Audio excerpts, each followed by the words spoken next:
बिस्मिल्लाहिर्रहमानिर्रहीम नहमदुहु व नसल्ली अला रसूलिहिल करीम अम्मा बाद। ईद की नमाज़ का तरीक़ा बहुत सारे लोग पूछ रहे होते हैं। ईद की नमाज़ चूँकि साल में 2 दफ़ा ही अदा होती है, इसलिए बहुत से लोग तरीक़ा भूल जाते हैं। और जब ईद की नमाज़ पढ़ाई जा रही होती है तो हर आदमी आगे वाले को देख रहा होता है। कोई हाथ उठा रहा होता है तो जनाब कोई हाथ गिरा रहा होता है, कोई रुकू में जा रहा होता है। तो अगर 2-3 मिनट लगा के आप ईद की नमाज का तरीका सीख लें तो अच्छे तरीके से आप नमाज अदा कर लेंगे।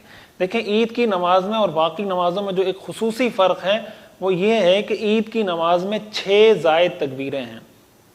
6 ज़ायद तकबीरें मतलब 6 एक्स्ट्रा तकबीरें, और ये वाजिब हैं। पहली बात तो ये समझें कि ईद की नमाज वाजिब है। ईद की नमाज का वक्त शुरू होता है तुलूए आफ्ताब से। जब सूरज तुलू हो जाए उसके बाद से ईद की नमाज का वक्त शुरू हो जाता है। उस हिसाब से कोई भी वक्त रखा जा सकता है ईद की नमाज के लिए। और ज़ाहिर है कि शहर में ईद की नमाज का वक्त यूँ तरतीब दिया जाता है कि कहीं एक वक्त में हो रही है, कहीं 15 मिनट बाद, दूसरी जगह उसके 15 मिनट बाद, ताकि अगर किसी एक जगह रह जाए तो वो दूसरी जगह अदा कर सके।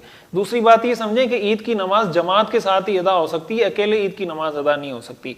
ईद की नमाज का तरीका मैं आसान के तरीके के साथ अर्ज कर देता हूँ। ईद की नमाज में 6 ज़ायद तकबीरें हैं। तरीक़ाकार ये है कि आप इमाम के पीछे खड़े होंगे। लोग कहते हैं नियत क्या करें? भाई नियत यही है कि मैं ईद की नमाज पढ़ रहा हूँ, सिंपल सी बात है। वो लोग समझते हैं कि इसका पूरा कोई एक पैराग्राफ पढ़ना होगा, कोई रट्टा लगा के वो ज़बान से अदा करना होगा। आप ये नियत करें, इस इमाम के पीछे ईद उल फितर की नमाज अदा कर रहा हूँ, बस अल्लाह अकबर कहें, आपकी नमाज शुरू हो जाएगी। अच्छा, 6 ज़ायद तकबीरें कैसी हैं? 3 तकबीरें पहली रकात में हैं, 3 तकबीरें दूसरी रकात में हैं। एक बात ये हो गई।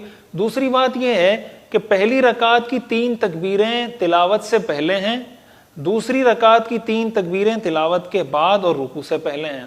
तरीक़ाकार यह है कि जब इमाम कहेगा अल्लाहु अकबर तो आप भी ज़बान से कहेंगे अल्लाहु अकबर और हाथ बांध लेंगे। इमाम भी सना पढ़ेगा सुब्हानक अल्लाहुम्मा व बिहम्दिक, आप भी सना पढ़ें सुब्हानक अल्लाहुम्मा व बिहम्दिक। और सना पढ़ने के बाद इमाम 3 तकबीरें कहेगा अल्लाहु अकबर, आप भी अल्लाहु अकबर ज़बान से भी कहें, हाथ उठाएं और हाथ छोड़ दें। फिर इमाम अल्लाहु अकबर कहेगा, आप भी ज़बान से अल्लाहु अकबर कहें, हाथ कानों तक उठाएं, फिर हाथ छोड़ दें। तीसरी मरतबा इमाम फिर अल्लाहु अकबर कहेगा, आप भी अल्लाहु अकबर कहें, हाथ कानों तक उठाएं और हाथ बांध लें।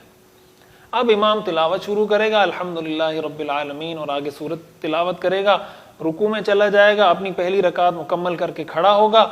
अब जैसे मैंने बताया कि दूसरी रकात में तकबीरें तिलावत के बाद हैं। अब इमाम तिलावत करेगा, सूरह फातिहा पढ़ेगा, उसके बाद सूरत पढ़ेगा। उसके बाद जब उसकी तिलावत मुकम्मल हो जाएगी तो रुकू में जाने से पहले फिर 3 ज़ायद तकबीरें कहेगा।